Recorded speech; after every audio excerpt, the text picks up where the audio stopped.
Interesting post here on the F1Chronicle.com concerning Russia and the Russian Grand Prix and how they might actually turn down the chance to return to the F1 calendar, which is a bit of a strange statement given what's happening right now. I don't think they're going to get invited back onto the Formula 1 calendar anytime soon. As dodgy as F1 is when it comes to selecting certain nations, Russia is definitely the persona non grata when it comes to kind of countries at the moment, really. You don't kind of touch them with a barge pole right now. But let's have a look at what's been said here. So, Russia may not accept a hypothetical invitation by Formula 1 to eventually return to the annual race calendar.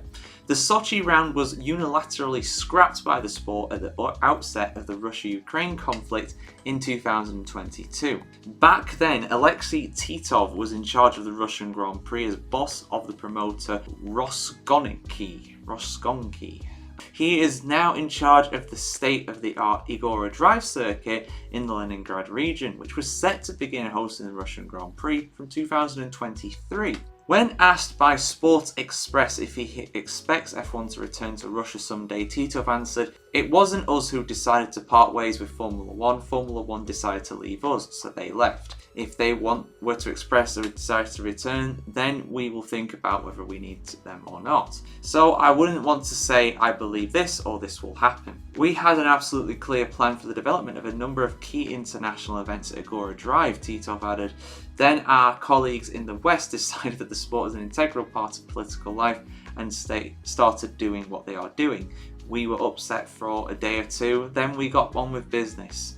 The motorsport community in Russia has many, many opportunities to develop." Yeah, it doesn't sound like he's bitter at all really there, does it? No, not at all. Indeed, since F1 departed Russia, the SMP racing organisation set up a Russian Formula 4 series with the latest specification of single-seaters. "We are not suffering at Agora Drive either," Titov insisted. "We buy a lot of foreign equipment for the track. There are no problems, so we engaged in self-development. Obviously, international sporting competitions would fuel additional interest, but since there are not there now, we are fueling the public's interest in other areas. I want to note that even before Russian motorsport was based not on Formula 1, but on our own characteristics." Right, so I mean, for what it's worth, I mean, this is a hypothetical, it's not going to happen anytime soon. For what it's worth, I think F1 would go back to Russia if, when this conflict is resolved, when this conflict ends in Russia and Ukraine.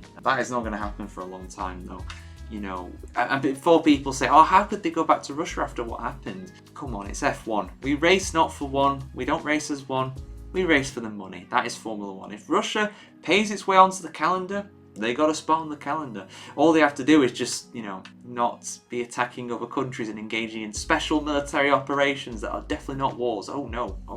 But yeah, it definitely sounds like it's very much like, yeah, I'm not crying, I promise, I'm not upset. But I mean, to be fair, I do get where they're coming from in the sense that, we just kind of get on with it, which is fair enough. I'm sure that's all they can do really at this point, and just look internally really, because Russian motorsport was doing okay, I guess. They had a few drivers and stuff, but it's kind of been set back to the Cold War times now, the Dark Ages really, with this, but there's a very good reason for that. So yeah, let us know your thoughts, guys. Would you like to see Formula 1 go back to Russia one day if the war is resolved? I want to hear your thoughts on this in the comments below, and of course keep it tuned to the F1Chronicle.com to see much more F1 news and opinion pieces just like this.